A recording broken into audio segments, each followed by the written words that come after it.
काफ़ी समय के बाद जो एक हम रूटीन प्रेस इंटरेक्शन करते हैं, जिसमें कि हम जो भी प्रोग्रेस या अचीवमेंट्स यूटी एडमिनिस्ट्रेशन की होती है वो हम लोगों से शेयर करते हैं, उनको इन्फॉर्म करते हैं। क्योंकि यूटी एडमिनिस्ट्रेशन जो है वो दिन रात गवर्नमेंट ऑफ इंडिया की ओवरऑल सुपरविजन में लोगों की, लद्दाख के लोगों की बेहतरी के लिए काम कर रही है। तो एक यहाँ पे सबसे जो इम्पोर्टेंट इशू था कि यहाँ पे डोमिसाइल रूल्स नहीं बने थे और जिसके कारण हमारी रिक्रूटमेंट रुक गई थी। क्योंकि जो पहली स्टेज में जो रिक्रूटमेंट हुआ 2021 में, जो हमने रेफर की पोस्ट, वो एलआरसी के बेस पे की थी, जिसे हम लद्दाख रेजिडेंट सर्टिफिकेट कहते हैं। और वो बेसिकली पीआरसी था, मतलब परमानेंट रेजिडेंट सर्टिफिकेट जो जेएंडके का होता था, उसी को हमने नाम दिया था एलआरसी। तो उस वक्त एक गवर्नमेंट ऑफ इंडिया ने, क्योंकि रिक्रूटमेंट को जल्दी करना था, तो उन्होंने कहा कि आप एलआरसी के बेसिस पे रिक्रूटमेंट कर सकते हैं। लेकिन आपको जैसे मालूम है कि ये रेस्ट्रिक्टिव लॉ था पीआरसी का, जो कि कॉन्स्टिट्यूशनल अमेंडमेंट 35A जब रिमूव हुआ तो ऐसा सर्टिफिकेट जो है वो इशू नहीं किया जा सकता था कानूनी संवैधानिक तरीके से। तो वो एक टेम्परेरी मेजर था। लेकिन उस टेम्परेरी मेजर से हमारी रिक्रूटमेंट जो है नॉन गजेटेड की हुई, और उसमें जो नॉन गजेटेड की रिक्रूटमेंट है वो 3 जो रिक्रूटमेंट एजेंसी थी उनने की। एक तो जो हमारे डिस्ट्रिक्ट रिक्रूटमेंट बोर्ड्स हैं, क्योंकि हमारे अलग अलग दोनों ज़िलों में अपने अपने रिक्रूटमेंट बोर्ड हैं। कुछ रिक्रूटमेंट उन्होंने की जो डिस्ट्रिक्ट आर्डर की पोस्ट होती हैं, डिस्ट्रिक्ट आर्डर की वो पोस्ट होती हैं नॉन गजेटेड, जहाँ पे कि दूसरे ज़िले का आदमी अप्लाई नहीं कर सकता। जैसे अगर कारगिल के डिस्ट्रिक्ट आर्डर की अगर कोई पोस्ट है, जैसे टीचर की अगर वहाँ पोस्ट है एजुकेशन डिपार्टमेंट में, तो उसके लिए लेह का आदमी अप्लाई नहीं कर सकता। वाइसी वर्सा, अगर लेह के डिस्ट्रिक्ट आर्डर टीचर की पोस्ट में अगर पोस्ट निकलती है तो उसमें कारगिल का जो आदमी है वो अप्लाई नहीं कर सकता। तो इसको हम डिस्ट्रिक्ट कार्डर पोस्ट कहते हैं, नॉन गजेटेड। तो इनको भरा गया डिस्ट्रिक्ट रिक्रूटमेंट बोर्ड्स के थ्रू, जिसके चेयरमैन डिप्टी कमिश्नर होते हैं। और दूसरा, हमने जो हमारी यूटी लेवल की पोस्ट होती हैं, डिस्ट्रिक्ट कार्डर तो होगी जो डिस्ट्रिक्ट कार्डर डिस्ट्रिक्ट के अंदर होती हैं, तो जो यूटी लेवल पोस्ट हैं वो हमने स्टाफ सिलेक्शन कमीशन से भरी। लेकिन उसमें भी कंडीशन ये रखी गई कि ये एलआरसी के बेसिस पे रिक्रूटमेंट होगा। सिमिलरली पुलिस का जो रिक्रूटमेंट हुआ वो भी एलआरसी के बेसिस पे हुआ। तो लगभग हमारी 3179 पोस्ट जो है नॉन गजेटेड की भरी गई, और वो एलआरसी के बेसिस पे भरी गई, जिसमें कि बाहर का एक भी शख्स जो है नहीं आ पाया। क्योंकि आपको सबको मालूम है कि पहले यूटी बनने से पहले तो जो एससी कैटेगरी की पोस्ट होती थी वो बाहर से लोग भरते थे। यहाँ पे बहुत सारे ऐसे मुलाजिम हैं हमारे जो कि उसके तहत लद्दाख में रिक्रूट हुए। लेकिन क्योंकि अब एलआरसी लगा दिया था, तो चाहे वो एससी भी होता लेकिन उसके पास एलआरसी नहीं था, तो उसकी भी रिक्रूटमेंट नहीं हुई। तो कहने का मतलब ये है कि जो 3179 यानी कि 3200 के करीब जो रिक्रूटमेंट नॉन गजेटेड की हुई, वो 100% लद्दाख के यूथ की हुई। लेकिन फिर क्योंकि वो एक टेम्परेरी मेजर था, तो जो फर्दर रिक्रूटमेंट जो है वो रुक गई, क्योंकि डोमिसाइल हमारे पास रूल नहीं थे। क्योंकि कॉन्स्टिट्यूशन ये कहता है कि हर एक भारतीय को कहीं भी जाके बसने की इजाज़त है। अगर मुझे साउथ में बसना है, मैं साउथ में बस सकता हूँ। नॉर्थ ईस्ट में बसना है, मैं वहाँ बस सकता हूँ। नॉर्थ ईस्ट का आदमी साउथ में बस सकता है। पंजाब में मुझे बसना है, मेरे डिसीजन लिया, वो हिंदुस्तान का पार्ट है, भारत का पार्ट है, मैं वहाँ बस सकता हूँ। लेकिन वहाँ मुझे अपना जो है ये बसने की जो मेरी इंटेंशन है वो मुझे बतानी पड़ती है कि मुझे एक मिनिमम पीरियड वहाँ पे लॉफुली रहना पड़ता है, जिसे हम मिनिमम पीरियड कहते हैं लॉफुल रेजिडेंस का, जिसकी बेसिस के ऊपर आप उसको डोमिसाइल का सर्टिफिकेट देते हैं। उस डोमिसाइल सर्टिफिकेट के बेसिस पे फिर आप वहाँ पे या चाहे वो कॉलेजेस में एडमिशन ले सकते हैं या नौकरी में आप अप्लाई कर सकते हैं, जिसको हम डोमिसाइल। कॉन्स्टिट्यूशन कहता है कि ये जो चीज़ है ये रीजनेबल रिस्ट्रिक्शन है, आपको डोमिसाइल लॉ होना चाहिए। तो इसलिए फिर ये बात चली कि डोमिसाइल यहाँ के लिए जो रूल होगा वो कैसे हो। तो काफ़ी डिस्कशन के बाद काफ़ी डिस्कशन के बाद रिप्रेजेंटेटिव जो यहाँ के जो रिप्रेजेंटेटिव लद्दाख की, आपको सबको मालूम है कि एक high powered committee government of India ने बनाई, जिसके ऊपर ये कॉन्स्टिट्यूशनल सेफगार्ड्स के ऊपर बातचीत चलती रहती है। तो उसमें ये तय हुआ कि हम यहाँ पे जो डोमिसाइल रूल लाएंगे, लेकिन उसमें एक एक्सेप्शन जो ये की गई कि यहाँ का जो डोमिसाइल का जो लॉफुल रेजिडेंस का जो पीरियड है वो एक पर्टिकुलर डेट से शुरू होगा, क्योंकि 15 साल का पीरियड है। लेकिन JNK में जब डोमिसाइल रूल आए, डोमिसाइल लॉ आया, तो वहां अगर कोई आदमी 15 साल लॉफुली रह रहा था तो उसको इमीडिएटली डोमिसाइल सर्टिफिकेट मिल गया। लेकिन लद्दाख क्योंकि एक ऐसी जगह है, फार फ्लंग है, और यहाँ की जो एक यूनिक इसका हिस्ट्री है और यूनिक सिचुएशन है, तो इसमें ये तय हुआ कि जो 15 साल का पीरियड होगा वो कट ऑफ डेट उसका जो शुरू होगा वो 31 अक्टूबर 2019 से शुरू होगा, जब ये यूटी एग्जिस्टेंस में आई थी। तो इसका कहने का मतलब ये हुआ कि 15 साल जो है वो अगर कोई आदमी बाहर का है जो यहाँ का पुराना आदमी नहीं है, ये लद्दाख का LRC नहीं है, वो एलिजिबल होगा 31 अक्टूबर 2034 को। पहला सर्टिफिकेट बाहर वाले को 31 अक्टूबर 2034 को मिलेगा। तो ये जो पीरियड आएगा बीच वाला, इसमें जो जितने भी ये नौकरी होगी या और जो चीजें होंगी वो सिर्फ 100% लद्दाख के लोगों को मिलेंगी। फिर इसके बाद एक और बात आ गई कि इवन ये बात तो एग्री हो गई और इसके ऊपर हमारा नोटिफिकेशन आ गया। साथ में ये बातचीत चल रही थी कि जो रिजर्वेशन है, क्योंकि लद्दाख जो है वो 99% जो है वो ST पॉपुलेशन पे बेस्ड है, तो रिजर्वेशन क्योंकि 50% से हम ऊपर नहीं जा सकते। ये तो आपको कॉन्स्टिट्यूशन का जो सुप्रीम कोर्ट का इस पे रिस्ट्रिक्शन है कि reservation in the public employment can not exceed 50%। ये एक ऑल ओवर द कंट्री ये नॉर्म है, सुप्रीम कोर्ट का नॉर्म है। और हमारा JNK रिजर्वेशन एक्ट 2004 जो है उसमें भी ये प्रोविजन है कि आप 50% से ज्यादा रिजर्वेशन किसी एक कैटेगरी के लिए नहीं रख सकते हैं, या एक दो कैटेगरी की मतलब रिजर्वेशन ही आप जो है 50% से ऊपर नहीं जा सकते पब्लिक एम्प्लॉयमेंट में। ये JNK में आज भी यही एक्ट है। तो फिर गवर्नमेंट ऑफ इंडिया ने एक ऐतिहासिक कदम लिया और उन्होंने ये जो रिजर्वेशन है JNK रिजर्वेशन एक्ट 2004, इसको अमेंड किया रेगुलेशन के थ्रू, प्रेसिडेंशियल रेगुलेशन के थ्रू, और रिजर्वेशन को हमारे लद्दाख में 50% से ऊपर ले जाके 85% कर दिया। पहले जैसे हमारी यूटी बनी तो उस वक्त हमने क्या किया कि JNK का जो रिजर्वेशन एक्ट था वो 50% का लिमिटेशन लगाता था। तो इसलिए हमने क्या किया, हमने अपनी रिजर्वेशन जो है वो 45% ST कर दी, 4% ALC और 1% SC कर दी, तो 50% हो गया। फिर अब जो हुआ है, जो अभी जो गवर्नमेंट ऑफ इंडिया ने किया है कि ये 50% नहीं, अब ये हो गया 85%, यानी कि अब ST की रिजर्वेशन 80% है, 4% LAC और 1% SC का इंटैक्ट है। तो मतलब ये है कि अगर 100 पोस्ट आप एडवर्टाइज करते हैं तो उसमें से 85 जो है वो रिजर्व है for 3 categories, 80% for the ST which is the 99% population of Ladakh, और ALC 4% वो भी सारे बॉर्डर पे लोग हैं, वो भी सारे मोस्टली ST हैं, वो भी ऑलमोस्ट 99, आप जानते हो 99% वो भी ST है। तो 84% ST हो गया, SC रह गया 1% जो यहाँ पे है ही नहीं, बेसिकली वो पॉपुलेशन यहाँ पे बहुत कम है या है ही नहीं। इसके बाद एक और बात हुई कि ये 85% तो इनके लिए रिजर्व हो गई। अब जो EWS कैटेगरी है, जिसे हम इकोनॉमिकली वीकर सेक्शन कैटेगरी कहते हैं, उस इकोनॉमिकली वीकर सेक्शन कैटेगरी में ये लाजमी है, EWS का सर्टिफिकेट सिर्फ उस आदमी को मिल सकता है जो नॉन SC और नॉन ST होता है।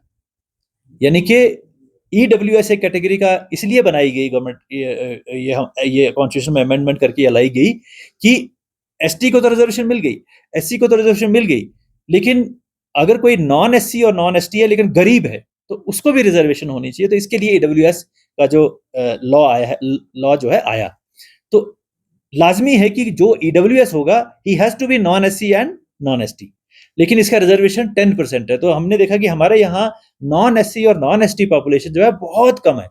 द्रास में कुछ थोड़ा सा इलाका है जहाँ पे हमारे non SC non ST population है, जो कि उनमें से कुछ लोग ऐसे हो सकते हैं जो कि 8 लाख जिनकी एनुअल इनकम से कम हो, तो वो एलिजिबल होते हैं ईडब्ल्यूएस के लिए। लेकिन 10 पोस्टों तो नहीं भर पाएंगे, हो सकता है एक ही भरे उनसे, या 2 भर जाएं ज्यादा से ज्यादा। तो फिर ये 8 पोस्टों का क्या होगा? गवर्नमेंट ऑफ इंडिया में ये रूल है, डीओपीटी का ये रूल है कि आपको ये उसी साल में दूसरी बार इसको एडवर्टाइजमेंट करनी पड़ती है, और अगर आपको दूसरी बार भी नहीं कोई मिलता है, फिर आप इसको डी रिजर्वेशन एक नॉर्म के तहत कर सकते हैं। जेएनके में तो उन्होंने कहा कि इसको 3 बार आप डालिए, उसके बाद आप इसको डी रिजर्व कर सकते हैं। लेकिन लद्दाख की स्पेशल सिचुएशन को देखते हुए गवर्नमेंट ऑफ इंडिया ने इसमें भी अमेंडमेंट किया कि ईडब्ल्यूएस की पोस्ट अगर 10 हैं और उसमें से मान लीजिए ईडब्ल्यूएस सर्टिफिकेट वाले एक ही भर्ती है, 9 खाली रहती हैं, तो सेम मेरिट लिस्ट में उनको डी रिजर्व डिक्लेयर किया जाएगा और नीचे से जो बच्चे होंगे उनसे भरा जाएगा, जो कि 99% एसटी होंगे। तो कहने का मतलब ये हुआ कि 95% रिजर्वेशन जो है वो लोकल लद्दाखियों के लिए रिजर्व होगी। और फिर ये जो 5% है, ये भी तो कभी आएंगे नहीं, 34 के बाद ही आएंगे ये 5% भी, जो क्योंकि तभी तो कोई डोमिसाइल का सर्टिफिकेट इशू होगा। तो मेरे कहने का मतलब ये है कि ये बहुत बड़ी देरीना डिमांड थी जो पूरी हुई, और लोगों को बहुत बड़ा इसका 95% रिजर्वेशन का जो है, अब ये परमानेंट है, 95 इज परमानेंट, कभी भी इससे कम नहीं हो सकती। 5% 2034 के बाद हो सकता है कोई आदमी एक डोमिसाइल का सर्टिफिकेट ले आ सकता है, लेकिन वो फ्यूचर की बात है। दूसरा जो मैं इसके बारे में कहूंगा कि अब हमने क्या किया, जैसे ये रिजर्वेशन का जब बढ़ गया तो हमारे रिजर्वेशन रूल चेंज हो गए। तो हमने पहले रिजर्वेशन रूल चेंज किए, उस चेंज करने के बाद फिर हमने देखा कि हमारे पास कितनी वैकेंसीज जो हैं अब हम इसको भरने के लिए भेज सकते हैं, तो हमने रिक्रूटमेंट जो है उसको खोल दिया। आज की डेट में लद्दाख जो डिस्ट्रिक्ट रिक्रूटमेंट बोर्ड है लेह का, LAHD लेह का जो डिस्ट्रिक्ट रिक्रूटमेंट बोर्ड है, उसने अभी 16, आपने देखा होगा 16 जुलाई को एडवर्टीजमेंट अखबारों में आई है, जिसमें से उन्होंने 534 नॉन गजेटेड डिस्ट्रिक्ट कार्डर लेह पोस्ट जो है उन्होंने उसकी एडवर्टीजमेंट कर दी है। कारगिल ने 474 नॉन गजेटेड डिस्ट्रिक्ट कार्डर कारगिल की पोस्ट को है एडवर्टीजमेंट कर दी है। इनकी रिक्रूटमेंट का प्रोसेस जो है वो शुरू हो चुका है, और इसमें वही रूल लगेगा, 80% ST, 4% ALC, 1% SC, और EWS नहीं तो उसी में ST से उसको डी रिजर्व करके वो ST से भर जाएगा। तो ये जो है डिस्ट्रिक्ट रिक्रूटमेंट की पोस्ट है, लगभग 1008 जो हैं वो चली गई। उसके बाद जो हमारी यूटी लेवल की नॉन गजेटेड पोस्ट हैं, जो कि हमने पहले स्टाफ सिलेक्शन कमीशन से भरवाई थी, अब स्टाफ सिलेक्शन कमीशन ने कहा कि अब हम फर्दर आपकी रिक्रूटमेंट नहीं करेंगे, तो हमने अपना एक Ladakh subordinate services staff selection board बनाया है जो मेरी सदारत में है, मैं उसको चेयर करता हूं, और वो भी हमने अब वो फंक्शनल हो गया। हमने अपनी 377 पोस्ट जो हैं वो Ladakh subordinate services staff selection board को रेफर हो चुकी हैं, और हम उसकी रिक्रूटमेंट की तैयारी जो है, रिक्रूटमेंट का प्रोसेस जो है हमने वो शुरू कर दिया है। इसके अलावा जो सबसे बड़ी चैलेंजिंग बात ये आती थी कि नॉन गजेटेड का रिक्रूटमेंट तो पहले भी हुआ था, डिस्ट्रिक्ट रिक्रूटमेंट बोर्ड ने जो कि मैंने आपको कहा कि 3200 पोस्टें हमने पहले भी भरी थी, तो मेन जो एक चीज हमारे पास रहती थी वो थी गजेटेड पोस्ट नहीं भरी पा रही थी हमारी, डोमिसाइल रूल के मुताबिक के ना होने के कारण। तो अब जो है, क्योंकि अब हमारा डोमिसाइल रूल आ गया है, तो हमने इमीडिएटली जैसे हमने ये रूल किया, हमने यूपीएससी में अपनी पोस्ट जो है वो रेफर कर दी। आपको मालूम होगा कि यूपीएससी जो है वो सारे कंट्री का रिक्रूटमेंट करती है, और जब वो अपना रिक्रूटमेंट करती है तो जो रिक्रूटमेंट उन्होंने अगले साल करनी होती है उसका कैलेंडर वो पहले साल बनाते हैं। तो हमारा ये मसला जो है डिसाइड हुआ जून के महीने में। तो जब हम उनके पास गए इमीडिएटली, हमने कहा कि अब हमारे जो पोस्ट हैं, क्योंकि हमने इन द मीन वाइल हमने सारे रिक्रूटमेंट रूल जो है वो बना लिए थे, क्योंकि रिक्रूटमेंट रूल गजेटेड के जो बनते हैं वो हम जो बनाते हैं वो पहले यूपीएससी से अप्रूव होते हैं, उसके बाद हम उसको नोटिफाई करते हैं। तो ये रिक्रूटमेंट रूल की एक्सरसाइज तो हमने कंप्लीट कर दी थी, लेकिन आपने कहा कि अब हम आपको पोस्ट रेफर कर सकते हैं। तो उन्होंने कहा कि आप जो है बहुत लेट आए हैं, ये रिक्रूटमेंट जो हमने करनी है इस साल, उसका कैलेंडर तो हम पिछले साल बना चुके हैं। तो फिर हमने गवर्नमेंट ऑफ इंडिया की इंटरवेंशन हुई, एमएचए का इंटरवेंशन हुई, हम उनसे जाके खुद मिले, मैं मिला, जॉइंट सेक्रेटरी एमएचए के साथ में थे, और हम लोग जो वहाँ जब हमने यूपीएससी में स्पेशल रिक्वेस्ट की कि आप हमें कोई तो हमारी रिक्रूटमेंट शुरू कर दीजिए, क्योंकि हमारे बच्चे 5 साल से गजेटेड पोस्ट पे रिक्रूटमेंट नहीं हुई है। तो उन्होंने भी इस बात को माना और ये बड़ी खुशी की बात है। हमने वहाँ पे लगभग 224 पोस्ट भेज दी, जो हमारे 3 पोस्टें हमें बहुत ज़रूरी चाहिए थी गज़टेड पोस्ट की, जो अर्जेंट थी। एक तो डॉक्टर्स हमारे 175 हमारे सैंक्शन स्ट्रेंथ है, लगभग 175-80 हमारी सैंक्शन स्ट्रेंथ है। उस सैंक्शन स्ट्रेंथ के अगेंस्ट 125 खाली थी। मतलब हमारे पास 100 अगर 75 डॉक्टर हैं, पोस्टें हैं, तो 125 खाली थी मेडिकल अफसर। वो हमारी अर्जेंट रिक्वायरमेंट थी। ये तो हम एनएचएम के थ्रू हेल्थ सिस्टम चला रहे हैं, वरना हमारे डॉक्टर जो हैं, जो हमारे हॉस्पिटल्स में एक्चुअल हमारे हेल्थ डिपार्टमेंट के होने चाहिए, वो है नहीं। इतनी ज़्यादा खसारा वहाँ पे है। तो हमने कहा कि ये 125 मेडिकल ऑफिसर की पोस्ट आप एक्सेप्ट कर लीजिए, इसको रिक्रूटमेंट करना एज ए स्पेशल केस। और हमारे जो लेक्चरर हैं स्कूल एजुकेशन के, वहाँ भी हमारा बहुत ज़्यादा जो है डेफिसिट है लेक्चर स्कूल एजुकेशन में। एक वो हमारे 67 पोस्ट हैं, वो ले लीजिए। और हमारे अकाउंट्स असिस्टेंट, अकाउंट्स ऑफिसर्स 32 पोस्टें हमने कहा कि ये हमारी हैं, आप इनको भर दीजिए कि। तो उन्होंने एग्री कर लिया। तो ये 224 पोस्टें, 125 मेडिकल ऑफिसर की, 67 लेक्चरर्स की और 32 अकाउंट्स ऑफिसर की जो है वो हमने वो रेफर कर दी। और ये बड़ी खुशी की बात है, कल ही यूपीएससी ने लेक्चरर्स की पोस्ट का एडवर्टीजमेंट भी कर दिया। अब वो सब्जेक्ट वाइज उसका एडवर्टीजमेंट कर रहे हैं। तो उन्होंने हमें कहा था कि इस महीने के एंड में, लेकिन उन्होंने इस महीने के शुरू में ही कर दिया। तो ये भी एक बहुत बड़ी अचीवमेंट है। फिर उसके बाद लोगों की, ये बच्चों की डिमांड थी कि 5 साल रिक्रूटमेंट नहीं हुई है, तो ये 5 साल का एज का हमको रिलैक्सेशन मिलना चाहिए। क्योंकि कुछ लोग तो मान लीजिए 2019 में ही अपनी ओवर एज के पास पहुंच चुके होंगे। तो इसलिए अक्रॉस द बोर्ड हमने 5 साल का एज रिलैक्सेशन जो है हर एक आदमी को, हर एक कैंडिडेट को दिया, जो आज की डेट में जो रिक्रूटमेंट में जाना, जो रिक्रूटमेंट के लिए अप्लाई करना चाहता है। इसके लिए हमारा सिस्टम जो है सारा कंप्यूटराइज्ड है, पोर्टल पे सारा हमें एप्लीकेशंस आ गई हैं। और लगभग मेरी जो नॉलेज है कि हमारा एलएसएसबी के ऊपर भी कम से कम 1500 के करीब या 1500 भी ज़्यादा जो है एप्लीकेशन आ चुकी हैं। मेरा सब नौजवानों से ये अपील है कि ये गोल्डन अपॉर्चुनिटी है आपके लिए। बहुत सारी एम्प्लॉयमेंट के अपॉर्चुनिटी खुल चुकी हैं और आप जो है पूरा ध्यान अपना जो है वो अपना करियर बनाने में लगाएं। और उन आने वाले दिनों में जो एग्जाम होगा, आने वाले दिनों में जो टेस्ट होंगे, क्योंकि कैंडिडेट का अगर पोस्ट अगर मान लीजिए 100 पोस्ट हैं, अगर एप्लीकेशन अगर 2000 आती है, तो फिर एक टेस्ट करना पड़ता है, एक टेस्ट देना पड़ता है स्क्रीनिंग के लिए। तो आप उसकी तैयारी करें। और बच्चों को जो भी आपको एक एज रिलैक्सेशन चाहिए थी, वो भी दी जा चुकी है। आपका जो हमने डोमिसाइल सर्टिफिकेट का जो सिस्टम है, वो भी हमने बहुत एफिशिएंट बनाया है। किसी को भी अगर डोमिसाइल सर्टिफिकेट लेने में कोई भी तकलीफ अगर होती है, तो हमें इमीडिएटली बता दें।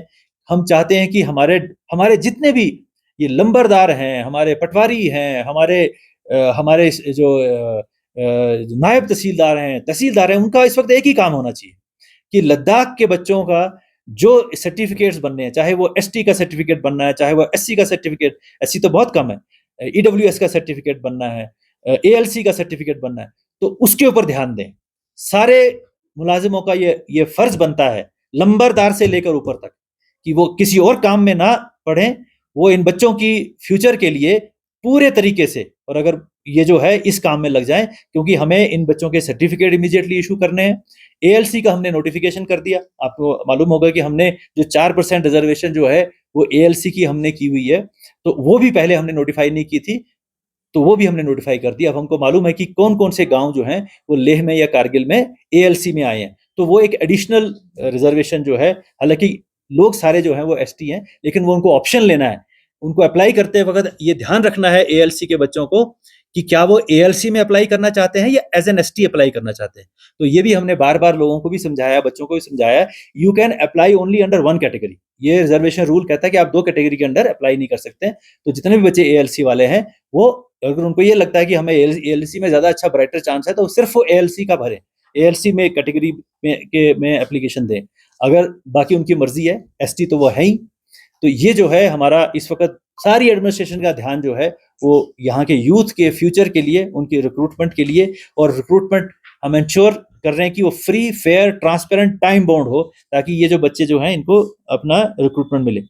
दूसरा जो हमारा मेन इशू ये था कि इन दिनों मेरी लास्ट मीटिंग में और अभी जो प्रेस कॉन्फ्रेंस में दी है, कि एक बहुत पुरानी डिमांड थी कि एलएचडीसीज के अंदर जो वुमेन रिजर्वेशन जो है वो उसको होना चाहिए। वो भी गवर्नमेंट ऑफ इंडिया ने एक रेगुलेशन प्रोमलगेट करके वुमेन को 1/3 रिजर्वेशन जो है वो दी है। क्योंकि पीआरआई में तो ये पहले से ही है क्योंकि ये एक कॉन्स्टिट्यूशनल रिक्वायरमेंट है। तो वो भी जो है एलएसडीसी में हमने जो है ये इंश्योर किया, और उसका ये भी एक बहुत बड़ी वुमेन एम्पावरमेंट का जो है स्टेप है। दूसरा जो एक इसमें भी एक और हमने एक जो गवर्नमेंट ऑफ इंडिया ने एक और चीज़ की कि यहाँ हमारे यहाँ पे ऑफिशियल लैंग्वेजेस जो थी वो नोटिफाइड नहीं थी कि यहाँ पे कौन कौन सी लैंग्वेज जो है वो ऑफिशियल लैंग्वेजेस है। ऑफिशियल लैंग्वेज वो होती है जिसके तहत आप दफ्तरी कार्य काम जो है या सरकारी काम जो है वो कर सकते हैं। तो इसलिए एक प्रपोजल पहले गया कि यहाँ पे हिंदी इंग्लिश उर्दू तो पहले से ही है, हिंदी इंग्लिश तो सीबीएसई में होती है। उर्दू हमारी स्टेट लैंग्वेज पहले से थी अर्स्टवाइल जे&के में, तो हिंदी इंग्लिश उर्दू के टीचर भी हमारे पास थे और वो हमारा पहले से ये लैंग्वेज हम बच्चों को पढ़ाते थे। लेकिन बोधी जो भोटी लैंग्वेज है जिसे हम भोटी कहते हैं, और पुर्गी जो है ये हमारी ऑफिशियल लैंग्वेजेस नहीं थी। तो इसलिए गवर्नमेंट ऑफ इंडिया ने अब हमारे यहाँ 5 लैंग्वेज ऑफिशियल लैंग्वेज डिक्लेयर कर दी। ये भी एक बहुत बड़ा अचीवमेंट है, क्योंकि इससे हमारी भोटी और पुर्गी लैंग्वेज को जो प्रमोशन में, उसके लिटरेचर में बहुत जो है उसको हम प्रिजर्व करेंगे, उसको प्रमोट कर सकते हैं। और जैसे ही ऑफिशियल लैंग्वेज डिक्लेयर होगी, ये तो जाहिर बात है कि हम अब सीबीएसई में, क्योंकि हमने भोटी के टीचर तो लगा दिए, क्योंकि लगभग आपको मालूम होगा कि 350 भोटी के टीचर जो हैं वो समग्र शिक्षा में लग गए हैं। लेकिन पुर्गी का भी हम जल्द से जल्द स्टैंडर्डाइजेशन करेंगे उसका भी, क्योंकि भोटी के तो कोर्सेज मिलते थे। आप सीआईबीएस से भोटी का डिग्री ले सकते हैं, आप नालंदा से भोटी की डिग्री ले सकते हैं, लेकिन अभी कोई पुर्गी का ऐसा कोई इंस्टीट्यूशन या ऐसा कोई अभी सिलेबस नहीं है। हमारा जो academy of art cultural language है उसकी यही कोशिश है कि हम पुर्गी में भी उसी लेवल का जो है वो सर्टिफिकेशन या कोर्स शुरू करें, ताकि हम उसको भी पढ़ाना जो है स्कूलों में शुरू करें। इसके अलावा जो लैंग्वेजेस रहती हैं, जो ऑफिशियल लैंग्वेजेस नहीं हैं लेकिन वो यहाँ बोली जाती हैं, जैसे कुछ लैंग्वेज जिसको हम ब्रॉक्सतात कहते हैं या शीना है, जिस दार्दी भी कहते हैं, तो वो लैंग्वेज भी यहाँ बोली जाती हैं। तो हम उसको भी प्रमोट करने के लिए academy of art cultural languages के थ्रू पूरी कोशिश करेंगे, क्योंकि ये लैंग्वेजेस हमारी धरोहर हैं। They are our, it is our heritage, historical है, कल्चरल हेरिटेज है, और ये हमारे लिए गर्व की बात है कि हमारे यहाँ इतनी पुरानी पुरानी लैंग्वेजेस जो हैं बोली जाती हैं। तो हमारा पूरा फर्ज बनता है कि हम इनको सहेज के रखें, इनको प्रिजर्व करें, क्योंकि लैंग्वेजेस अगर ना बोली जाए तो खत्म हो जाती हैं। तो दुनिया में ऐसी बहुत सारी लैंग्वेजेस जो थी एक टाइम में बहुत बोली जाती थी, मगर अब उनको कोई नहीं बोलता है और वो खत्म भी हो चुकी है, उनका लिटरेचर भी नहीं है। लेकिन वो लैंग्वेज अभी भी जिंदा है जो बोली तो नहीं जाती, लेकिन जिसमें लिटरेचर है, जिसमें स्क्रिप्चर्स है, जिसमें जो अभी बोली जाती है, जो अभी जिसको हम जान सकते हैं। तो ये एक बहुत बड़ा स्टेप जो है वो अभी हुआ है जब मेरे लास्ट। दूसरा, स्पोर्ट्स को प्रमोट करने के लिए हमने लद्दाख स्पोर्ट्स पॉलिसी जो है वो डिक्लेयर की है। पहले क्या होता था कि अगर आप इंटरनेशनल इवेंट पे पार्टिसिपेट कर रहे हैं, नेशनल इवेंट पे पार्टिसिपेट कर रहे हैं, स्टेट लेवल पे पार्टिसिपेट कर रहे हैं, तो क्या उसका अवार्ड होगा और क्या उसका रैंक मिलेगा उसको, वो तय नहीं था। वो अब हमने तय कर दिया है कि अगर आप इंटरनेशनल जा रहे हैं अवार्ड में, तो एक तो कैश अवार्ड का उसमें प्रोविजन है कि आपको इतना कैश अवार्ड जो है वो मिल सकता है, जिससे कि हम प्रमोट करना चाहते हैं कि जो हमारी जो स्ट्रेंथ है, जो हमारी जो यहाँ जैसे आइस हॉकी हमारा यहाँ स्ट्रेंथ है, आर्चरी एक स्ट्रेंथ है, पोलो हमारा स्ट्रेंथ है। तो ये जो चीजें हैं इनको हम प्रमोट कर रहे हैं। आइस हॉकी को प्रमोट करने के लिए हमने अपनी यहाँ पे गवर्नमेंट ऑफ इंडिया ने हमारा जो अपनी आइस हॉकी फेडरेशन है उसका गठन किया है, क्योंकि हमारे यहाँ इस वक्त जो नेशनल लेवल पे चल रही है उसको आइस हॉकी एसोसिएशन कहते हैं, क्योंकि ये एसोसिएशन जो होती है वो सेमी इंडिपेंडेंट टाइप की होती हैं, ये सरकार की एजेंसीज नहीं होती। ये प्रमोट करने के लिए इसको हम स्पोर्ट्स प्रमोशन ऑर्गेनाइजेशंस कहते हैं, एसपीओस कहते हैं, एनएसपीओस कहते हैं नेशनल लेवल पे। तो हम वो जो ऑर्गेनाइजेशन है वो government of India ministry of जो स्पोर्ट्स है वो रजिस्टर करती है। फिर आगे उसको प्रूव करना होता है कि वो कितने टूर्नामेंट करा ले, कितने वो अपने साथ खिलाड़ियों को जोड़ सके, कितना वो रिसोर्सेज इकट्ठा कर सके, ताकि वो कल को इंटरनेशनल ओलंपिक एसोसिएशन के साथ उसका एफिलिएशन हो। क्योंकि अगर उसका नाम नहीं होगा, उसके साथ लोग नहीं होंगे, बच्चे नहीं होंगे, तो इंटरनेशनल ओलंपिक एसोसिएशन उसको रिकॉग्नाइज नहीं करती। तो हमारी पूरी कोशिश है कि हमारी जो अपनी अब आइस हॉकी फेडरेशन बनी है, जो कि लद्दाख के लोगों की है, और जो दूसरे इसके साथ जुड़ चुके हैं वो सारे लोग, जो वहां से लेके अरुणाचल, आपका सिक्किम, उत्तराखंड, ये सब लोग भी इस एसोसिएशन से जुड़ चुके हैं। ये लोगों के से, यहाँ के लोगों की से मिली हुई बनाई हुई अपनी एसोसिएशन है। हम चाहते हैं कि इसको ये प्रॉस्पर हो, कल को ये बहुत सारे टूर्नामेंट करे, बहुत सारे खिलाड़ियों को आगे ले जाए, इनसे नेशनल टूर्नामेंट करवाए, और फिर इंटरनेशनल ओलंपिक एसोसिएशन में इसका एक्रेडिटेशन हो जाए। फिर हमने इसके अलावा हम ये भी सोच रहे हैं कि ये जो बच्चों को अवार्ड तो मिल गया, किसी को लाख मिला, किसी को 50,000 रुपये मिला, लेकिन वो कोई पूरा सारी उम्र काम नहीं आता है।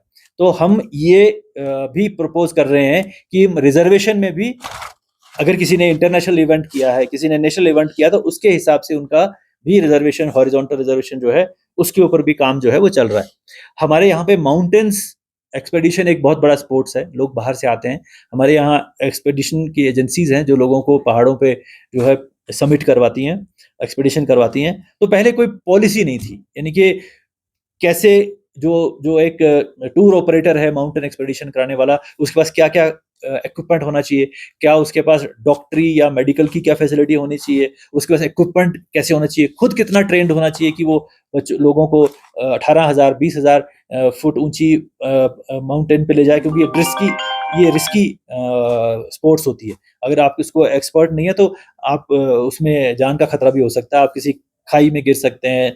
ठंड से अगर आपको अगर माउंटेनियरिंग नहीं आती है तो आप जो है स्लिप कर सकते हैं। तो वो सारी चीज़ें जो हैं, डॉक्टरी, उसकी अपनी ट्रेनिंग, वो सेफ्टी कितनी है, इक्विपमेंट सेफ कितना है, वो सारा जो है माउंटेनियरिंग पॉलिसी हमने लाया। और दूसरा हमने ये किया कि जब हमारी अपनी माउंटेनियरिंग पॉलिसी नहीं थी, हमारा अपना यहाँ कोई ऐसा सिस्टम नहीं था जहाँ हम रजिस्टर करते, तो होता क्या था कि दिल्ली से ही जो इंडियन माउंटेनियरिंग फेडरेशन है, वहीं से ही वो उनका माउंट एक्सपेडिशन जो है वहीं से रजिस्ट्रेशन होती थी, वहीं से रजिस्ट्रेशन करके वो यहाँ पे एक्सपेडिशन करते थे। अब हमने ये किया है और गवर्नमेंट ऑफ इंडिया ने इसको ऑर्डर भी इशू कर दिया है। हमने उनको अप्रोच किया था कि यहाँ पे दो किस्म की पीक है, एक रिजर्व पीक है जो कि इंडियन माउंटेनिंग फेडरेशन करवाती है, दूसरी ओपन पीक्स हैं जिसमें जो रिजर्व नहीं है, डी रिजर्व है, वो कोई भी, और यहाँ पीक्स की तो कमी नहीं है, तो वो हमारे लोगों को वो वही करें, वो इंडियन माउंटेनिंग फेडरेशन ना करे। तो वो गवर्नमेंट ऑफ इंडिया ने एग्री कर लिया है। तो अब इससे हमारी अपनी जो लोकल हमारी जो माउंटेनिंग फेडरेशन है या माउंटेनिंग जो एसोसिएशंस हैं, उनको बहुत बूस्ट मिलेगा, क्योंकि हमने अपने जो डिप्टी डायरेक्टर्स हैं, जो आपके स्पोर्ट्स ऑफिसर्स हैं, उनको हमने अथॉरिटी बना दिया जो ये रजिस्टर कर सकते हैं एक्सपेडिशंस को। एडवेंचर टूरिज्म के ऊपर कोई पॉलिसी नहीं थी यहाँ पे। मान लीजिए आप बंजी जंपिंग करा रहे हैं, तो बंजी जंपिंग में क्या क्या सेफ्टी होनी चाहिए, वो यहाँ नहीं था। रैपलिंग आप करवा रहे हैं, रॉक क्लाइंबिंग करवा रहे हैं, आइस आइस क्लाइंबिंग करवा रहे हैं, तो 13 किस्म की स्पोर्ट्स यहाँ पे जो है वो होती हैं, लेकिन वो सभी अनकंट्रोल थी, अनरेगुलेटेड थी। उसमें जो जो कर रहा है, चलो वो तो उसको तो कुछ ना कुछ तो एक्सपीरियंस होगा, तभी वो खोलता था ये जो ये ऑपरेट करता था ऐसी चीजें। लेकिन जो आदमी जो आम आदमी था, उसकी कोई प्रोटेक्शन नहीं थी। तो इसलिए अब हमने हर एक 13 स्पोर्ट्स के लिए एक एडवेंचर स्पोर्ट्स पॉलिसी बनाई है। क्या मिनिमम रिक्वायरमेंट होगी, क्या उसको ट्रेनिंग होगी, क्या उसके पास सर्टिफिकेट होंगे, क्या उसके पास इक्विपमेंट होगा, क्या उसके पास मेडिकल एड की फैसिलिटीज होंगी, ताकि जो भी आदमी कोई रैपलिंग करना चाहता है, कोई बंजी जंपिंग करना चाहता है, कोई वो रोप पे जो क्या कहते हैं उसको, जो जिप लाइन करना चाहता है, तो वो सेफ हो, मतलब करें वो। मगर जो आदमी जिप लाइन पे जा रहा है, उसकी सेफ्टी भी इंश्योर करना हमारा काम है, क्योंकि अगर ऐसा एक दो एक्सीडेंट हो जाएगा तो सारी जो एडवेंचर स्पोर्ट्स है यहाँ की बदनाम हो जाएगी, और वो हमारे लिए बहुत नुकसानदेह होगी। तो इसलिए ये भी हमने जो है इसके लिए भी पॉलिसी जो है तश्कील की है। एक बहुत बड़ी डिमांड यहाँ की थी कि यहाँ मेडिकल कॉलेज नहीं है। तो मैंने पहले भी बहुत बार आपसे कहा कि हमारे यहाँ मेडिकल कॉलेज जो है, उसकी जो है स्थापना जो है वो बहुत डिले हो गई है। तो क्योंकि उसमें पहले रिक्रिएशन ऑफ स्टाफ की ज़रूरत थी, तो अब हमारा जो है 245 फैकल्टी और डॉक्टर्स का क्रिएशन जो हो चुका है, गवर्नमेंट मिनिस्ट्री ऑफ फाइनेंस ने क्रिएट कर दिया है, और उसमें से लगभग 99 के करीब जो हैं वो आउटसोर्स बेसिस पे हैं। तो लगभग कोई 350 के करीब पोस्टें सैंक्शन हो चुकी हैं न्यू मेडिकल कॉलेज ले के लिए। अब उसके जो बनाने की, जो कैंपस बनाने की, और जो मेडिकल जो हमारा यहाँ एसएनएम है, उसको अपग्रेड करना है हमें। वो 200 बेड का है, उसको 350 बेड करना है। तो वो जो 150 बेड एडिशनल बनाना है, उसका ब्लॉक उसके अप्रूव होना है। ये 3 प्रोजेक्ट जो हैं, एक तो मेडिकल कैंपस बनेगा जो फारका में जो जगह है, यहाँ पे एक नया एडिशनल ब्लॉक बनेगा 350 बेड के लिए, और हॉस्टल्स बनेंगे बच्चों के लिए। तो ये 3 कंपोनेंट है, ये 785 करोड़ का प्रोजेक्ट है। इसका भी अप्रूवल जो है ministry of health and family welfare से आने वाला है। वो वहाँ पे एक उनका बोर्ड होता है, पीआईबी बोर्ड होता है, उन्होंने इसको अप्रूव करना है, और जल्दी हमें उम्मीद है कि कुछ दिनों के अंदर उसका अप्रूवल भी आ जाएगा, जिससे हम टेंडरिंग कर सकेंगे। लेकिन उससे पहले हम कोशिश करेंगे कि मेडिकल कॉलेज जो है, वो कोशिश करेंगे हम कि अगले साल तक वो किसी भी तरीके से, क्योंकि बिल्डिंग तो यहाँ नहीं बन सकती एक साल में, लेकिन कुछ टेम्परेरी एकोमोडेशन करके, कुछ लैब्स बना के, कुछ गैलरी टाइप के टेम्परेरी लेक्चर हॉल बना के हम ये कोशिश करेंगे कि अगले साल से हमारा मेडिकल कॉलेज फंक्शनल हो जाए। जब मैं principal secretary health and medical education J&K में था, तो 5 मेडिकल कॉलेज की हमने पूरी इस तरह से तैयारी की थी, क्योंकि बिल्डिंग्स तो अभी भी बन रही हैं वहाँ पे, लेकिन क्लासेस वहाँ पे 5 साल से शुरू हैं। तो मेरे कहने का मतलब ये है कि मेन चीज़ इसमें फैकल्टी होती है, बिल्डिंग तो आप कहीं भी हायर भी कर सकते हैं। तो ये एक बहुत बड़ी अचीवमेंट है कि हमारा मेडिकल कॉलेज बना है। हम अब पूरी कोशिश कर रहे हैं कि जो हमारा जो इंजीनियरिंग इंस्टीट्यूट जो हम कारगिल में बनाने जा रहे हैं, हम गवर्नमेंट ऑफ इंडिया के साथ रेगुलर परस्यू कर रहे हैं कि हमारा इंजीनियरिंग जो इंस्टीट्यूट है वो national institute of engineering type का जो है इंस्टीट्यूट जो है वो हमारे कारगिल के लिए आए। हमारी लद्दाख यूनिवर्सिटी जो है वो काफ़ी तेज़ी से जो है उसके ऊपर काम हो रहा है। सेंट्रल यूनिवर्सिटी का जो हमारी यहाँ सैंक्शन हुई है, उसकी बड़ा इशू था कि वो उसका कैंपस कहाँ बने। तो आपको मालूम होगा कि खलसी में वो बन रहा है, उसके ऊपर हम सड़क और पानी का अरेंजमेंट जो है अभी चल रहा है, उसके ऊपर वो सड़क बड़ी तेज़ी से बन रही है, पानी का प्रोजेक्ट जो चल रहा है, और उसके ऊपर हमने एक और काम किया क्योंकि वो हाइट के ऊपर वहाँ हवा बहुत चलती है, तो हम कोशिश कर रहे हैं, हमने वहाँ पे एक टावर जो है सोलर इसका विंड मास्ट जो है वो आई थिंक लग चुका है। उस विंड मास्ट लगाएंगे ताकि वहाँ पे जो है हम विंड एनर्जी हार्नेस करके वो कॉम्प्लेक्स जो है पूरा जो है वो ग्रीन ग्रीन विंड एनर्जी से हम कोशिश करेंगे और सोलर एनर्जी को टैप करने की कोशिश करेंगे, क्योंकि विंड जो है वो रात को ज़्यादा होती है और सूरज की रोशनी दिन को होती है। तो अगर सोलर और विंड का कॉम्बिनेशन हो जाए तो इसका मतलब कि आपको 24 घंटे वहाँ से पावर मिल सकती है और वो सारा कॉम्प्लेक्स जो है अपनी नीड्स जो है वहीं से पूरी कर सकता है। हम कारगिल में हमारी पूरी कोशिश है कि जो डिस्ट्रिक्ट हॉस्पिटल है वो और बड़ा हो, क्योंकि अभी उसकी सैंक्शन स्ट्रेंथ 100 है। हमने उसका एक एडिशनल ब्लॉक जो है 65 करोड़ से बन रहा है, लेकिन ब्लॉक तो हम बना देंगे, बेड भी लगा देंगे, लेकिन असली चीज़ है कि डॉक्टर्स, स्पेशलिस्ट और पैरामेडिकल स्टाफ, ये वहाँ सिर्फ 100 बेड सैंक्शन स्ट्रेंथ के हिसाब से है। हमने अभी प्रपोजल गवर्नमेंट ऑफ इंडिया को भेजा है कि इसको 200 बेड का कर दीजिए, क्योंकि मुझे पूरी उम्मीद है, जो अभी थिंकिंग चल रही है नेशनल लेवल के ऊपर, कि हर डिस्ट्रिक्ट को एक मेडिकल कॉलेज होना चाहिए। तो हमें पूरी उम्मीद है कि फ्यूचर में हमारे पास ये ऑलरेडी इतना बड़ा इंफ्रास्ट्रक्चर हम क्रिएट कर लेंगे, लेकिन हम 200 का तो हम पूरा चाहते हैं कि 200 बेड तो होना चाहिए, क्योंकि लेह वाला जो है वो 200 बेड का है। तो जब कारगिल का बना था उस वक्त 100 बेड का बनाया गया था। उसके लिए भी हमने स्टाफ के लिए गवर्नमेंट ऑफ इंडिया को जो है प्रपोजल जो है भेज रहे हैं, उसको फॉलो अप कर रहे हैं।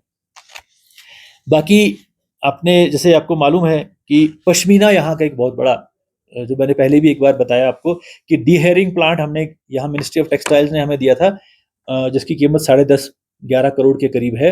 वो यहाँ मशीनरी आ गई थी, वहाँ पड़ी थी हमारे यहाँ लेह के इंडस्ट्रियल एस्टेट के अंदर, मगर वो फंक्शनल नहीं हो पा रही थी, क्योंकि जो उसको फंक्शनल करने के लिए जो टेक्निकल टीम चाइना से आनी थी, वो टेक्निकल टीम चाइना से नहीं आ पाई, क्योंकि पोस्ट गैल्वन वीज़ा देने में कुछ दिक्कतें आई, तो वो चाइना के लोग जो एक्सपर्ट्स आने थे इस मशीन को इंस्टॉल करने के लिए वो नहीं आ पाए।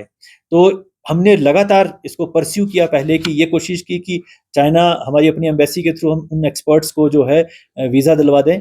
फिर हमने, जब वो पॉसिबल नहीं हुआ, तो फिर हमने यहाँ से एक्सपर्ट तैयार किए और उस चाइना की जो कंपनी है और मिनिस्ट्री ऑफ टेक्सटाइल से मिलके हमने यहाँ से लोग भेजे वहाँ ट्रेन करने के लिए, जो वहाँ पे 1-2 महीने ट्रेन होके आए, वो वापस आए, हमारे लोग थे वो, उन्होंने आके ये इंस्टॉल किया और आज ये बहुत ही अच्छी तरीके से ये मशीन जो है डीहेयरिंग प्लांट चल रही है, जो कि हमारा जितना भी यहाँ पश्मीना पैदा होता है 45 मीट्रिक टन, उस सब को प्रोसेस करने की, डीहेयर करने की और उसमें से फाइन पश्मीना निकालने की कैपेसिटी इस मशीन के अंदर है।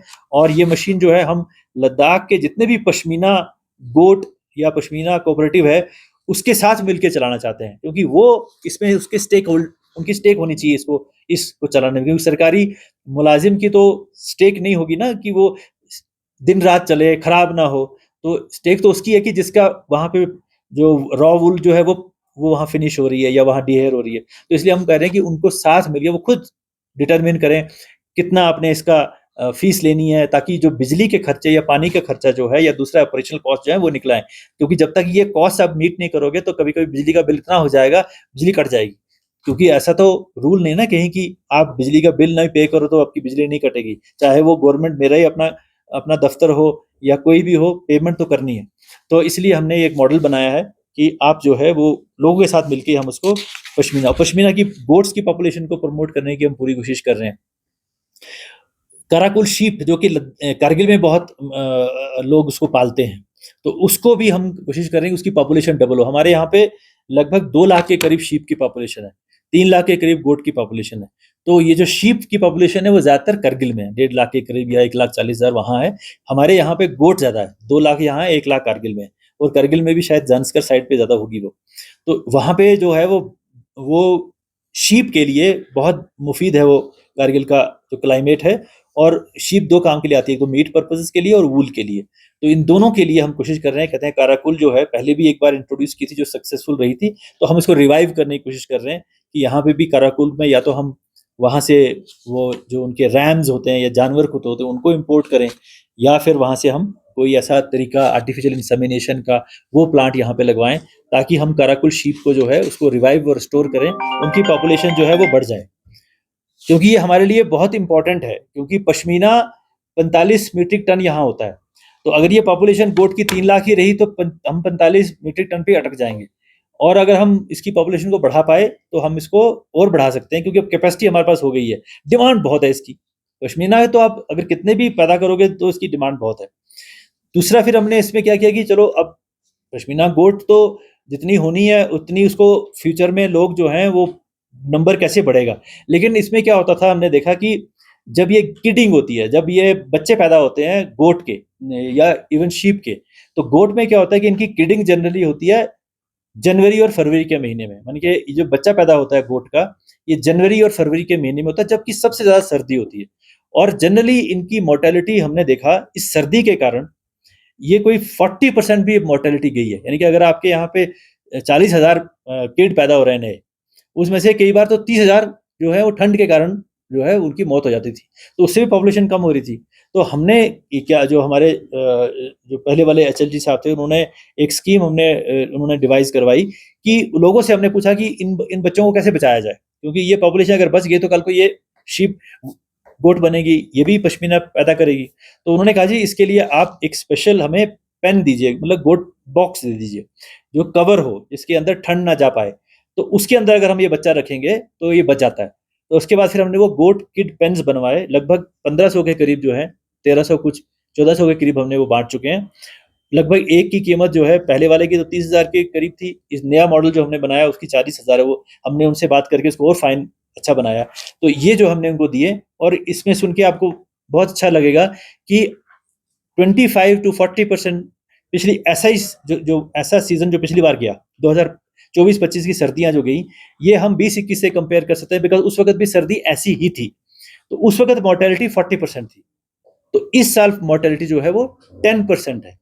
तो कितना फर्क हुआ, 30% जो है वो पॉपुलेशन जो है उनकी बच गई। मतलब 40,000 बच्चे पैदा होते उसमें 30,000 बच गए।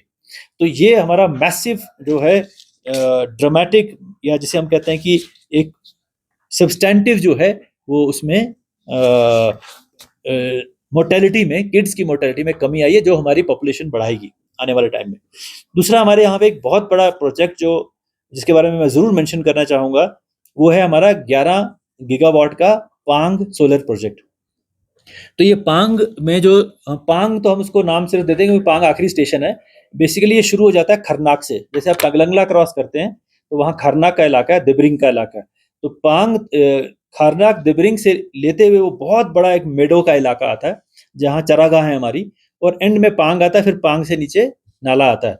तो ये सारा इलाका जो है लगभग 50,000 एकड़ के करीब या 48,000 एकड़ के करीब जो है, यहाँ यूटी बनने से बहुत पहले, यूटी बनने से 4-5 साल पहले ये बात चली कि हम इस इलाके में एक सोलर, क्योंकि हमारी सबसे जो हमारे यहाँ गोल्ड नहीं होता, हमारे यहाँ कोई स्टील या आयरन ओर नहीं है, हमारे यहाँ कोई एल्यूमिनियम नहीं निकलता है, हमारे यहाँ कोई इतना मिनरल नहीं निकलती, मगर हमारे यहाँ पे सोलर गोल्ड है। मतलब हमारे यहाँ पे इतना ज़्यादा सोलर पोटेंशियल है कि आप जो हैं यहाँ 365 दिनों में 310 या 320 दिन यहाँ सनी डे होते हैं, क्योंकि बाकी कंट्री में नहीं होता, वहाँ मानसून होती है तो बादल आ जाते हैं। यहाँ पे मानसून नहीं होती है, इसलिए यहाँ पे 320 डेज 365 दिनों में सनी होते हैं। और हाइट के ऊपर हैं हम 4,000 मीटर के ऊपर, तो उसमें क्या होता है कि डायरेक्ट सन लगता है, यहाँ पे लोगों को सन बर्न हो जाता है अगर आप बाहर जाए तो। क्योंकि एटमॉस्फेयर थिन है, तो डायरेक्ट सन जो है नीचे आता है, तो अगर हम सोलर पैनल लगाएंगे मैक्सिमम पावर का जनरेशन होता है। तो उस सोलर एनर्जी को हार्नेस करने के लिए यहाँ का जो, जिसको हम नेचुरल इरेडिएशन इंडेक्स कहते हैं, वो 7 के करीब है, मतलब हाईएस्ट है, वन ऑफ द हाईएस्ट है। वही पैनल अगर आप जम्मू में लगाएंगे तो हो सकता है पावर बहुत कम जनरेट हो उसमें, लेकिन यहाँ लगाएंगे हो सकता है यहाँ पे जनरेट 100 होगी तो जम्मू में 60 होगी, तो इतना ज़्यादा फर्क होता है। तो इसलिए हम चाहते हैं कि यहाँ जो हमारा सोलर गोल्ड है उसका हम मैक्सिमम जो है उसको हम हार्नेस करें। लेकिन इसके ऊपर एक हम इसको प्रूव, क्योंकि हमें इसमें सबसे बड़ी दिक्कत ये आ रही थी कि ये हमारे चरागाह हैं, जहाँ पे ये हम लगाना चाहते हैं वो चरागाह है, तो वहाँ पे हमारी पश्मीना गोट रहती है, क्योंकि वो भी हमारे लिए इतनी इंपॉर्टेंट है। तो इसलिए हमने ये जो सारे जो एक्सपर्ट्स हैं उनसे बात करके कहा कि क्या ये आप ऐसी टेक्नोलॉजी बताओ कि जो पैनल लगे तो उसके नीचे ग्रेजिंग पॉसिबल हो। हम ऐसा पैनल नहीं लगाएंगे, क्योंकि ग्राउंड माउंटेड आपने देखे होंगे, वो तो जमीन पे लगाते हैं हम, उसके नीचे से तो आप ग्रास, वो तो फिर कवर कर लेगा ग्रास को, उसके नीचे तो ग्रेजिंग नहीं हो पाएगी। तो हमने कहा कि आप ऐसा टेक्नोलॉजी बताओ कि ग्रेजिंग पॉसिबल हो। तो उन्होंने कहा जी ऐसे मॉडल भी होते हैं। एक जगह उन्होंने राजस्थान में भी टेस्ट करके देखा है कि अगर आप ऊंची हाइट का सोलर पैनल लगाते हैं, 5 फुट की हाइट का, तो उससे नीचे जो है, क्योंकि भेड़ बकरी 1.5 या 2 फुट की उसकी हाइट होती होगी, तो वो उसके नीचे जो है आराम से चर सकती है। तो वो उन्होंने कहा कि हम जो है ये टेक्नोलॉजी हम यहाँ लगाएंगे। मैंने कहा अगर आप ये टेक्नोलॉजी नहीं लगाएंगे तो यहाँ ये पॉसिबल नहीं है ये प्लांट लगाना, ना ही लोग परमिट करेंगे, क्योंकि हम भी नहीं चाहते कि हमारी ग्रेजिंग अफेक्टेड हो, हमारे नोमैड्स अफेक्टेड हो। तो उन्होंने कहा नहीं, टेक्नोलॉजी अवेलेबल है, कॉस्टली होती है, 10% कॉस्ट एक्स्ट्रा लगती है। अगर मान लीजिए दूसरा वाला टेक्नोलॉजी से अगर मान लीजिए 10 करोड़ का पर मेगावाट है तो ये 11 करोड़ की पड़ेगी। तो हमने कहा वो तो आपका काम है देखना, मगर हम जो है हम नहीं चाहते कि आप इसको ग्रेजिंग अफेक्टेड हो। तो फिर ये बात जो है हाईएस्ट लेवल पे हमें एक इंस्ट्रक्शन हुआ कि आप पहले एक डेमोन्स्ट्रेशन प्रोजेक्ट बनाओ। इससे पहले कि आप ये इतना बड़ा प्रोजेक्ट शुरू करो, उससे पहले आप डेमोन्स्ट्रेशन प्रोजेक्ट बनाओ, जहां आप ये जो सोलर पैनल आप जो लगाना चाहते हो, जो आप प्लान कर रहे हो, वो लगा के देखो, लोगों को बताओ कि आइए हम आपको दिखाते हैं ये हमने लगाया हुआ, यहाँ ग्रेजिंग हो रही है। तो तब लोग मान जाएंगे, या उनको ये यकीन हो जाएगा कि अब जो है हमारी ग्रेजिंग इफेक्ट नहीं होगी। इसमें दूसरा जो फायदा ये होता है कि जब आप कवर करते हैं किसी भी अर्थ को यहाँ पे, तो स्कॉर्च नहीं होती, वो उसके ऊपर डायरेक्ट सन नहीं पड़ता, वो स्कॉर्च नहीं रहती अर्थ, वो उसमें नमी ज्यादा हो जाती है। क्योंकि जब उसको छांव मिलती है, तो सर्दियों में जब बर्फ पिघलती है, गर्मी आते आते जब बर्फ पिघलती है, तो मॉइस्चर रिटेंशन ज्यादा होता है, क्योंकि धूप डायरेक्टली जमीन पे नहीं पड़ रही है, तो बेटर ग्रास ग्रोथ होता है। तो ये उन्होंने बाहर भी, राजस्थान में और वर्ल्ड में बाहर भी टेस्ट किया है कि the vegetables grow better under the solar panels if they are raised. तो इसके डबल फायदे हो गए, एक तो ग्रेजिंग भी पॉसिबल है, दूसरा वहां पे घास भी बहुत अच्छा आएगा। तो ये चीजें, लेकिन हमें ये इंस्ट्रक्शन हुआ हाईएस्ट लेवल पे इस कंट्री के, उन्होंने कहा नहीं, लोगों को पहले आप करके दिखाओ। तो हमने वो जो वहां पे 2 हेक्टेयर की जमीन पांग में ली, उसमें हमने 1 हेक्टेयर में हम 500 किलोवाट का हाई रेज्ड सोलर प्लांट लगा रहे हैं, और उसके साथ में हमने 1 हेक्टेयर का ओपन कंट्रोल प्लॉट रखा है। अब हम दोनों में देखेंगे कि वो उसके नीचे ग्रेजिंग पॉसिबल है या नहीं, वो तो हम विजुअल देख सकते हैं, उसमें तो कोई इशू नहीं है देखने में। लेकिन फिर हमने जो है कि उसका मॉइस्चर कंटेंट इंप्रूव होता है कि नहीं, उसके लिए हमने जो हमारा एग्रीकल्चर साइंटिस्ट है हमारे लद्दाख यूनिवर्सिटी की, उनकी टीम बनाई है कि वो हर 1 महीने के ऊपर उन दोनों का मॉइस्चर कंटेंट मेजर करें, ताकि हम ये साइंटिफिकली प्रूव कर पाए कि सोलर पैनल के नीचे बेटर रिटेंशन ऑफ मॉइस्चर होता है और बेटर ग्रास और वेजिटेशन का ग्रोथ होता है। तो ये भी हम करने जा रहे हैं, और ये प्रोजेक्ट जो है हम सितंबर में खत्म कर लेंगे, और फिर हम सब लद्दाख में जितने भी हमारे लोग हैं, या इवन नोमैड के रिप्रेजेंटेटिव्स हैं, हम हैं, और भी कोई जानना चाहता है, हम वहाँ उनको दिखाएंगे, डेमोन्स्ट्रेट करेंगे। और फिर जब ये प्रोजेक्ट हमारा फ्यूचर में 11 गीगावाट का जो है लगेगा, तो देश के लिए एक बहुत बड़ा कंट्रीब्यूशन लद्दाख की तरफ से होगा। और इसमें बड़ी बात यह है कि इसका जो इवैक्यूएशन का जो सिस्टम है, वो प्रोजेक्ट ऑलरेडी सैंक्शन है 22,000 करोड़ का, और उसके ऊपर काम चल रहा है। क्योंकि ये सोलर प्रोजेक्ट्स का क्या टाइम शेड्यूल होता है कि जब तक आप ग्रीन कॉरिडोर ना बनाए, हम इसको ग्रीन, नॉर्मल लाइन को हम कहते हैं पावर ट्रांसमिशन लाइन, लेकिन अगर हम उसमें से ग्रीन एनर्जी ले जा रहे हैं तो उसको अच्छा नाम देते हैं हम green corridor, power transmission line है वो भी। तो वो जो ग्रीन कॉरिडोर प्रोजेक्ट है वो सैंक्शन है, 2 साल पहले सैंक्शन हुआ था, उसके ऊपर काम चल रहा है। उसमें ये जो शेड्यूल इस तरह से होता है सोलर प्रोजेक्ट्स का कि जब ग्रीन कॉरिडोर प्रोजेक्ट 50% हो जाता है, तो उसके बाद सोलर प्रोजेक्ट का काम शुरू होता है। तो जब वो 50% शुरू हो जाएगा, तब तक हम ये डेमोन्स्ट्रेशन जो है सितंबर में कर लेंगे और यहाँ के जितने भी लोग जो हैं उनको दिखाएंगे कि भाई देखिए ये हम जो बनाने जा रहे हैं, इससे हमारा ग्रेजिंग अफेक्टेड नहीं होगा, बल्कि वो बेटर हो जाएगा और हमारी होस्ता पॉपुलेशन भी पश्मीना की बेटर हो जाए। बाकी एक मैं 4G सैचुरेशन के बारे में आपको थोड़ा बताना चाहता हूँ कि इसको हम पूरी कोशिश कर रहे हैं कि हमारा 4G सैचुरेशन प्रोजेक्ट जो है वो हमारे सर लद्दाख के हर कोने में सैचुरेशन जो है वो हो जाए। हमारे सिग्नल जो हैं हमें बॉर्डर पे दूर दूर के इलाकों में मिले, कोई भी ऐसा एरिया ना हो, शेडो एरिया, जहाँ पे कि हमें कनेक्शन ना हो। क्योंकि आजकल जो भी काम है, चाहे वो एक नर्स का ANM का काम है जो कि प्रीनेटल एग्जामिनेशन करती है किसी लेडी का जो प्रेग्नेंट होती है, या पोस्ट, या कोई भी बच्चों को हम अगर जब पोषण में खाना खिलाते हैं, आजकल तो सिस्टम ये है कि जैसे आपने लेडी का एग्जामिनेशन किया, उसकी जितनी भी फाइंडिंग्स होती हैं आपको अपलोड करनी पड़ती हैं। एक पोर्टल है अनमोल। दूसरा, हमारा जितना भी ये होता है, बच्चों को अगर खाना खिलाएंगे तो हमें उसी वक्त अपलोड करना पड़ता है कितने बच्चों को हमने आज खाना खिलाया। दूसरा, जितना भी राशन है, राशन कार्ड है, राशन कार्ड का भी आपको मालूम है कि उसी वक्त अपलोड करना पड़ता है कि कौन आया, कितना राशन किसने कितना लिया। तो ये सब तभी पॉसिबल होता है जब हमारा इंटरनेट कनेक्टिविटी हो, तभी हमारी ये चीज़ें अच्छी तरह से चलती हैं।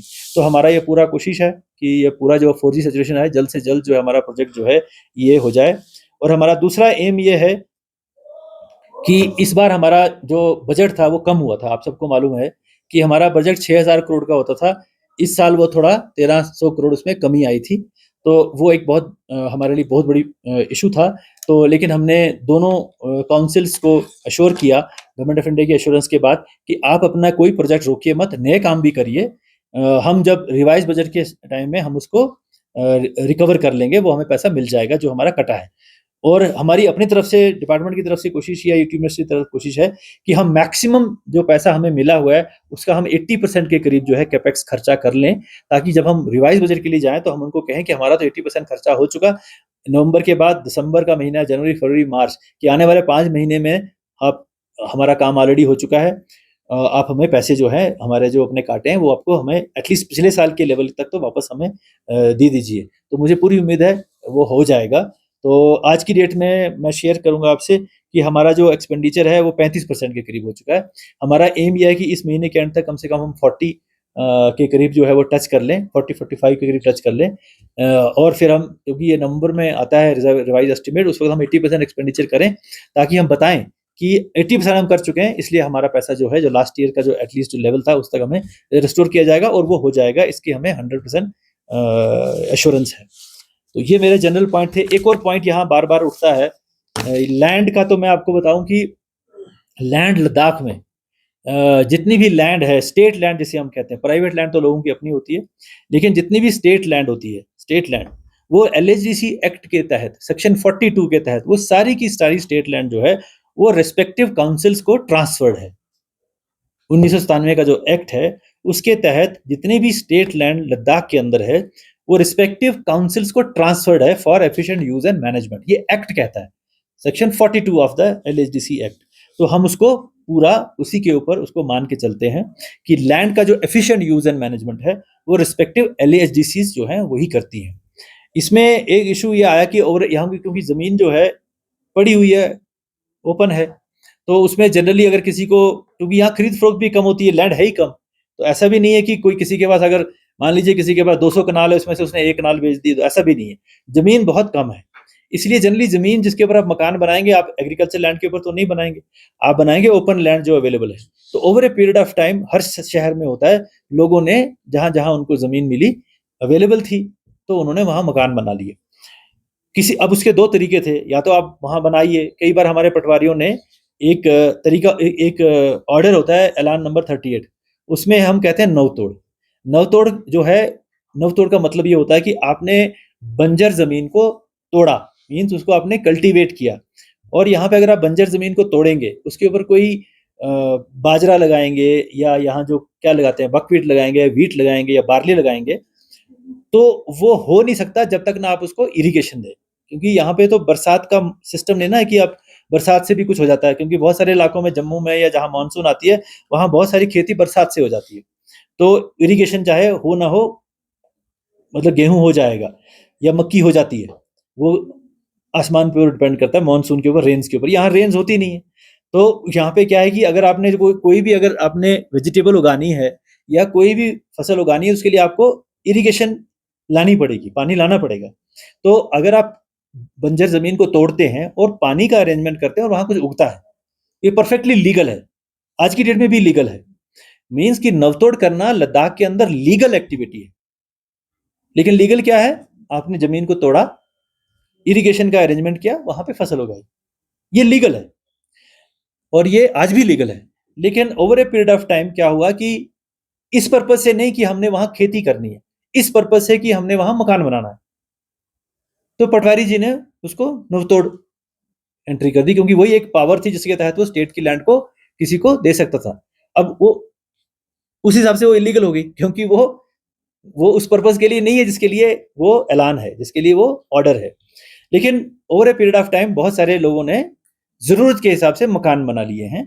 तो उसमें अब अभी गवर्नमेंट ऑफ इंडिया का एक जैसे आपने भी पढ़ा होगा कि बहुत सीनियर ऑफिसर है हमारे, संजीव खीरवार जी, उनकी सदारत में एक कमेटी बनाई है। वो कमेटी इस मैटर को एग्जामिन कर रही है, क्योंकि ये तो क्लियर है, ये मैं आपको एश्योर करता हूं कि मैंने एक बार पहले भी अपने इंटरव्यू में कहा था कि अगर नवतोड़ के ऊपर कोई घर बना है, नवतोड़ के ऊपर कोई स्ट्रक्चर बना है, तो वो वहीं रहेगा। मतलब उसको रिमूव करने का कोई कोई ना ज्वाजियत है ना इंटेंशन है, क्योंकि मेरी अब सर्विस जो है आईएएस के अंदर और बाहर मिला के 35 साल की हो चुकी।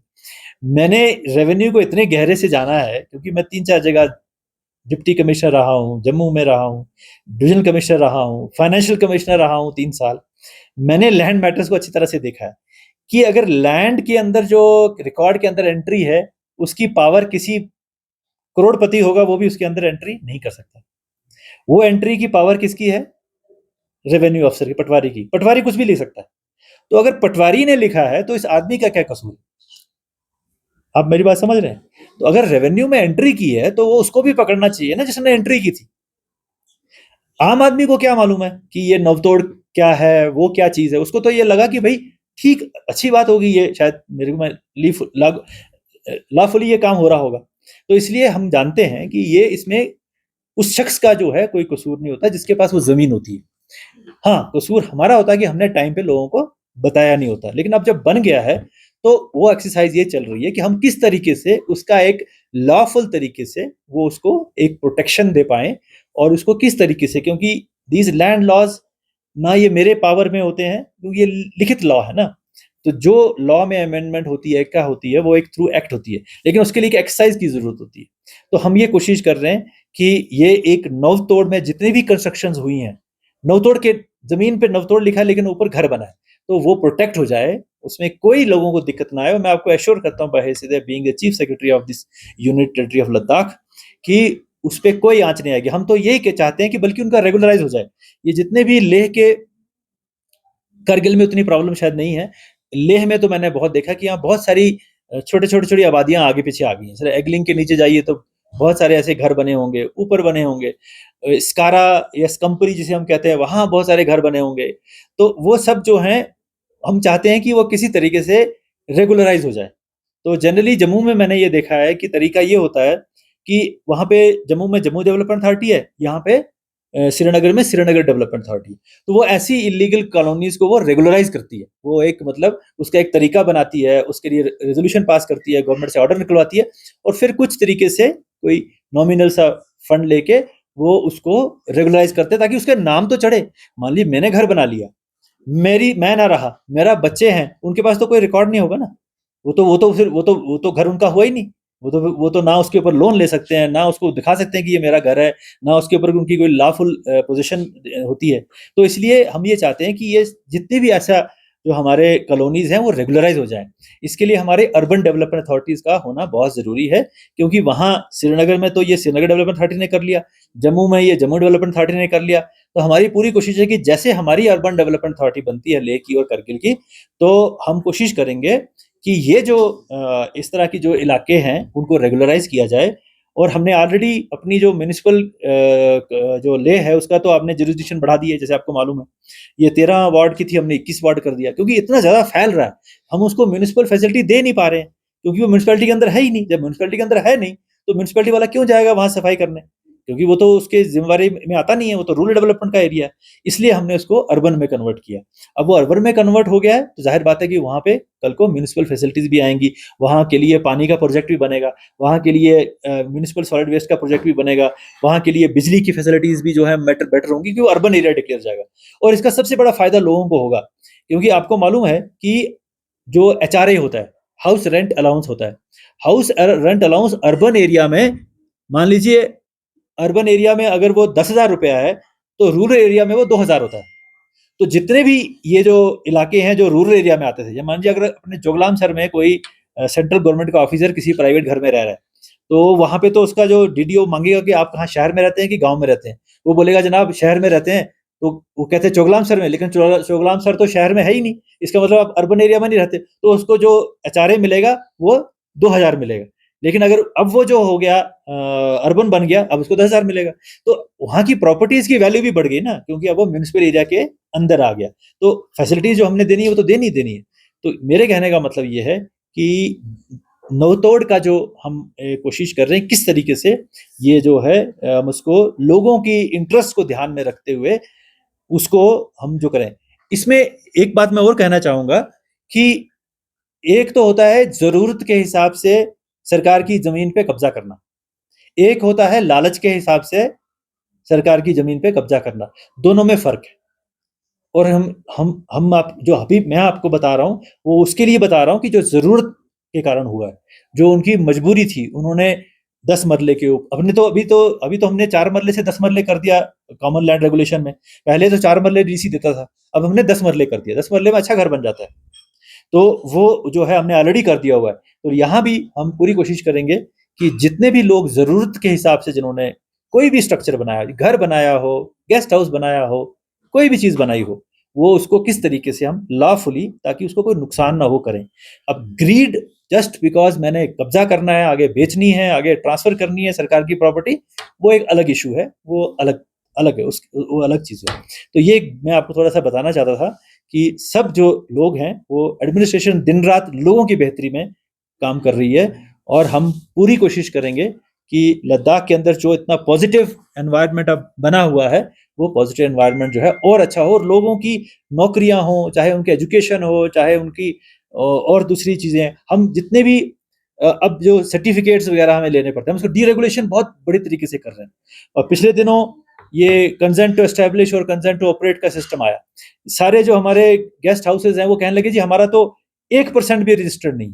मतलब मान लीजिए अगर 1200 के करीब है, ये कितने हैं, 1200 के करीब हमारे पास होटल्स और गेस्ट हाउस है, 1% ही रजिस्टर्ड है। अब बताइए, अब रजिस्ट्रेशन नहीं होगी तो बेचारा आदमी परेशान होगा, उसको तो प्रूव नहीं कर पाएगा कि मैं एक होटल ओनर हूँ या एक गेस्ट हाउस ओनर हूँ।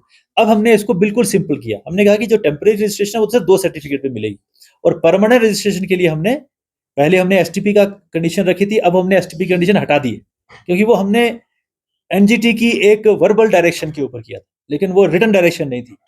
उसमें हमने सब्सिडी भी देने का प्रोविजन किया था, लेकिन लोग कहने लगे कि नहीं ये भी हमारे को दिक्कत आ रही है। हमने कहा चलो छोड़िए, अब जो है आप STP मत लगाइए, हम आपकी रजिस्ट्रेशन कर देंगे। आने वाले टाइम में मेरी पूरी कोशिश है कि जैसे हम अपना ये सॉफ्टवेयर बनाएंगे, सिंगल विंडो का अपना जो पोर्टल बनाएंगे, तो हम ये जितने भी हमारे जो गेस्ट हाउसेज हैं, होटल्स हैं, इनका 100% रजिस्ट्रेशन जो है बिल्कुल किसी परेशानी के जो है वो हम कर देंगे। हम मैसिव तरीके से बिल्डिंग परमिशन हो, बिजली का कनेक्शन हो, पानी का कनेक्शन हो, सब ऑनलाइन 2 दिन के अंदर, 3 दिन के अंदर लोगों को मिलना चाहिए, इस तरह की व्यवस्था कर रहे हैं।